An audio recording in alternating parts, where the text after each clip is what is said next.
The following is a presentation of the Eagles Sports Network.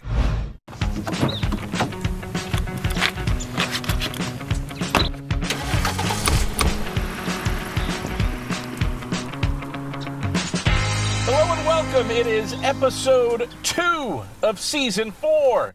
We have a coach. We're in a 2013 Honda Accord with 117,000 miles on it. And it is time to get some coffee. I'm the voice of the Eagles, Adam Cavalier, alongside the offensive coordinator and wide receivers coach, Chuck Petersen. Chuck, thanks for taking some time out of the camp festivities and getting a little caffeine to boost the energy levels. This being our second year together, Adam, didn't know what to expect a year ago in this little jaunt we're taking, but now this is like something I've looked forward to for about 364 days. That's worrying that's the quality of your life, Chuck. I'll be praying for you. If this is the high water mark, come on now. Hey, it is about as good as it gets. You're fully invested now.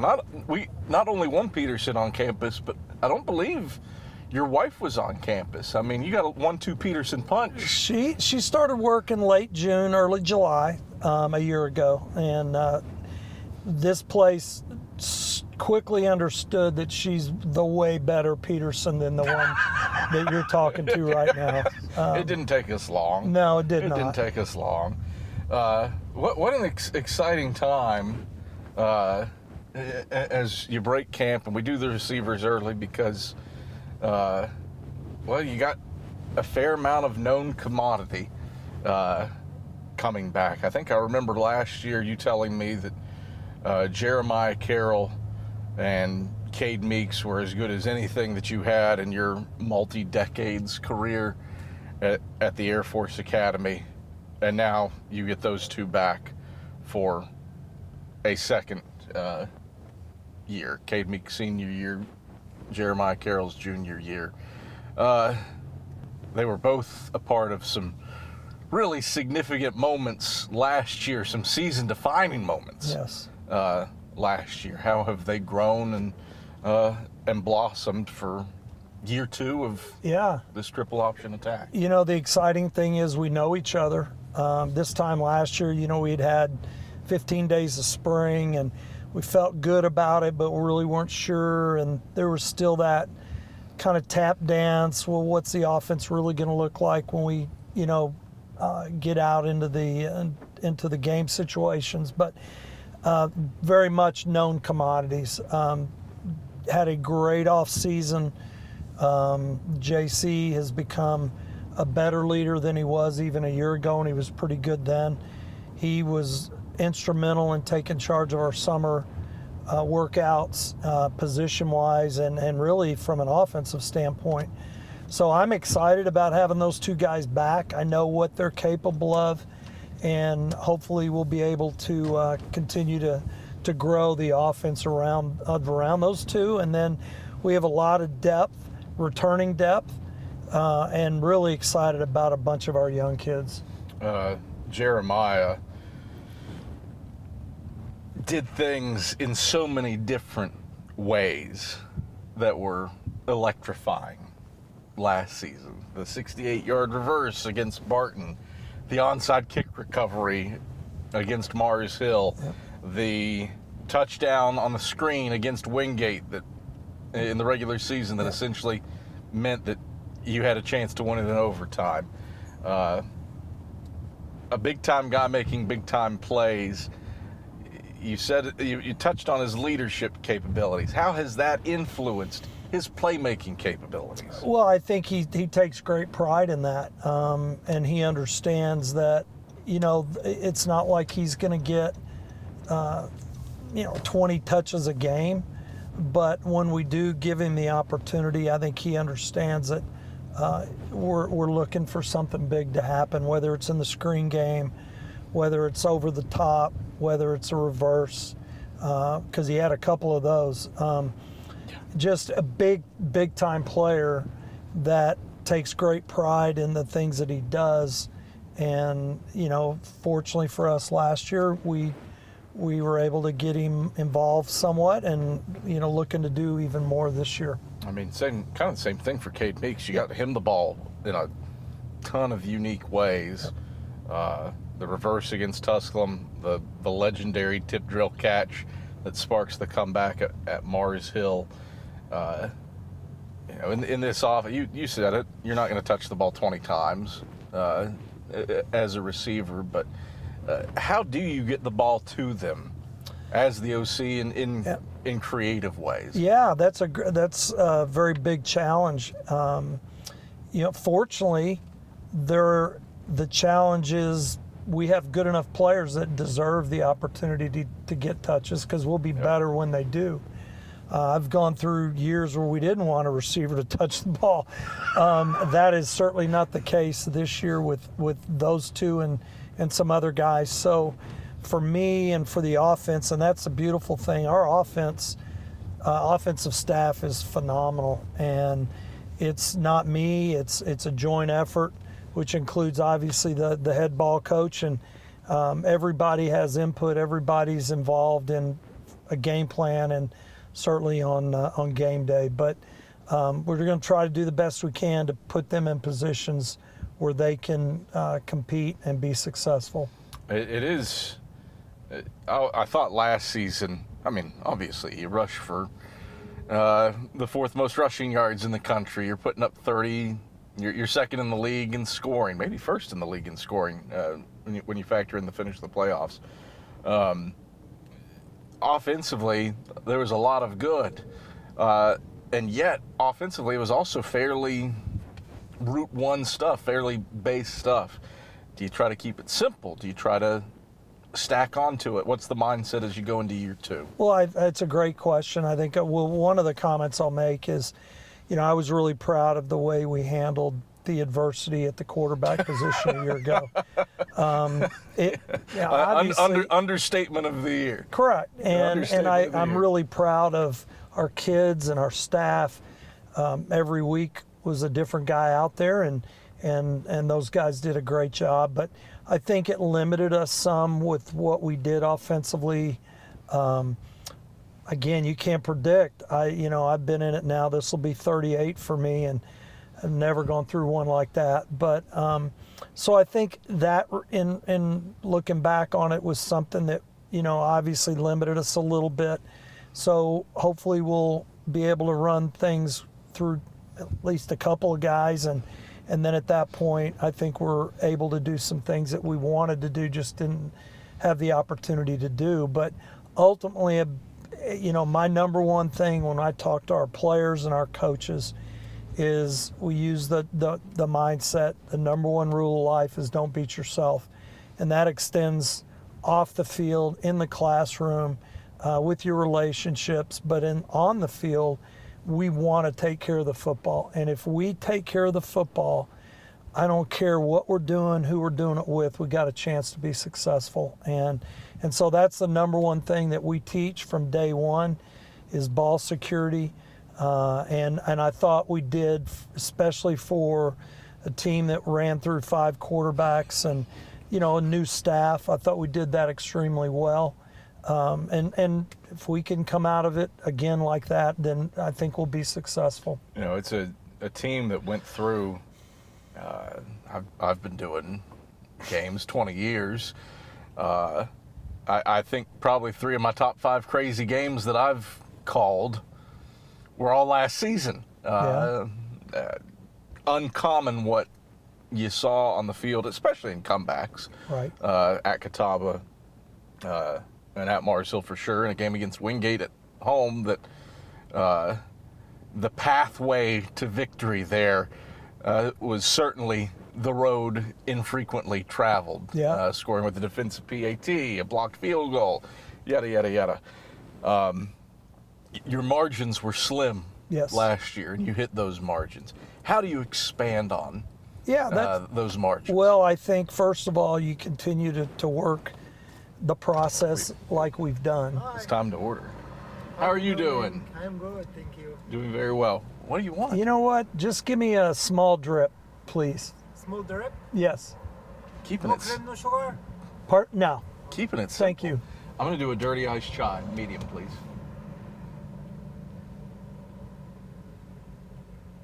What size you want? Large? Small? Yeah, large is fine. Large? Yep. Anything else? No, that's it. Thank you. No, but I do think it's important that we continue to grow and mature and get better, because you never want to leave those small margins to chance. I mean, Yeah. I've been in a long time in this offense, and we worked 2 minute, but there were years where I never had to even go into a 2 minute. And as you said, it was the Wingate game potentially. It was Mars Hill and then Catawba, where we scored with literally the last play of the game. And in the Mars Hill game, we never led when time was on the clock. So I would not ever want to have to do that again, but we're going to be prepared for those situations, which I'm proud of. The Wingate game, obviously, I mean, Justin comes in at overtime, had never taken a varsity snap, and he was our number 5 quarterback because, we had lost Trey and we had lost Gavin, and we didn't have Zane. Zane was at a funeral. So it was crazy. But so let's hope that doesn't happen, but we train everybody to be ready when your time is called. And but we don't want those margins very small. We'd like to make it a little easier if we could. You've got some pieces. Cade and Jeremiah are the obvious ones, but Zach Williams had some good moments. Big time. Last year. He's an under recognized probably kind of person, kind of kid. Does everything you want him to do. The position he plays, ask a lot of him, because we're going to put him on the line of scrimmage and ask him to block guys much bigger than he is. But then we're going to flex him out and let him run routes.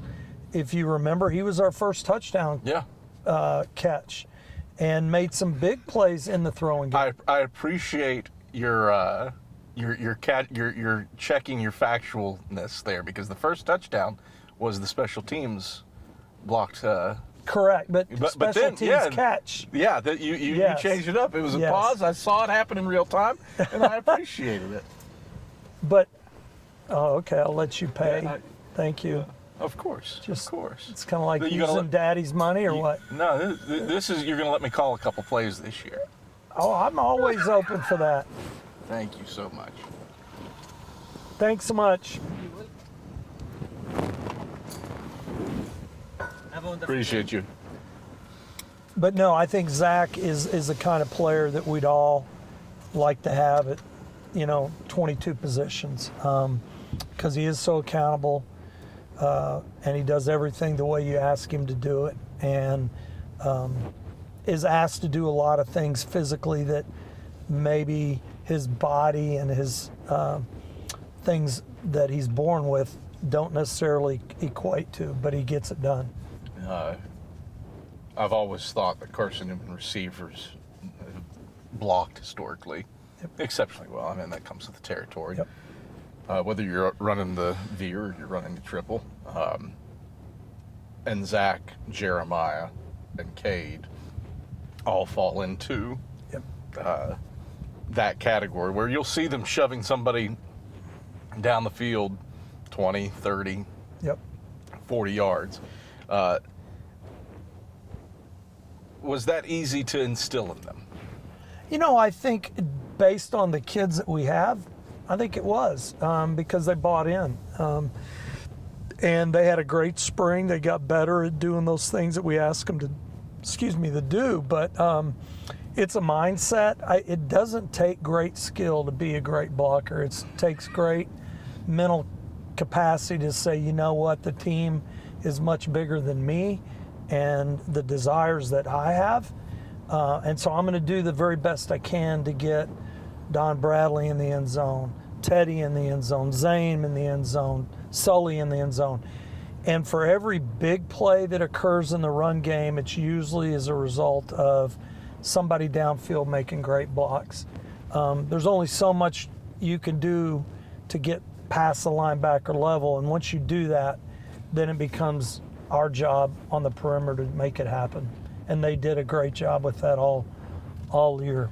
Obviously, you've got the the veteran status for a lot of guys in the room. But you also signed a fair number of receivers too. What excites you about the youth that comes in to provide some depth and also potentially to push those veteran guys? I think a lot of things, but I think first of all, we got longer. We have great physical size that we don't necessarily have right now in the room. I think we're much bigger and stronger as freshmen coming in. Now, what they do between now and their senior years will have to be determined. But and we just have some guys that love the game of football and are ready to challenge. And that's, as a guy that's been in it a while, when you have young guys come in hungry and they have the ability level that our guys do, we're only going to get better because they're going to push the guys ahead of them to stay ahead of them. And we were replacing pretty good people. Don't beat yourself. Apply that to the spiritual component of Carson-Newman for me. Oh, absolutely. I think that's the number one thing that we talk about is, as a man of faith, we're going to all make mistakes. Yeah. And, there are things that we will do in our faith life that we wish we had back. But again, to me, as a man of faith, that applies to everything you do and the way you live it, and the way you treat people, the way you study, the way you do anything. You're going to stumble and fall, but it's about getting back up and being better the next day, the better the next opportunity. Yeah. And it's funny you bring that up. I don't know if I ever shared this with you, but I did not have any clue ultimately what Carson-Newman was other than my relationship with the Shealy family. Yeah. And, I didn't get a call from Coach Ingram until sometime in December when I was at the bowl game preparation for Air Force. But that summer prior to that year, a year ago, I watched the Ken Sparks movie with a good friend of mine, Tim Horton, who he was at that game when UCA and Carson-Newman tied because his dad was the head coach there. And then all of a sudden, 6 months later, I'm offered the job here. And so if that's not a God thing, I don't know what is. But what I did before last year, and then I did it this summer, and we'll plan on doing it every year, is I rewatched Coach Sparks' movie. Yeah. And just so it reminded me of the foundation that's been laid by men greater than me, and the responsibility that I have, the responsibility that our players have to this university and to the program that was founded by greater people than us. And so, it's always a good exercise for me to be able to do that. Chuck, pleasure as always. Good note to end on there. Thank you. Chuck Appreciate Petersen, OC, wide receivers coach. The coffee, it's being sipped. It's slowly. It's hot. He's going to get out of the car. Thanks for joining us. Chuck Petersen, Adam Cavalier, Coaches and Cars Getting Coffee. Episode 2, done and dusted.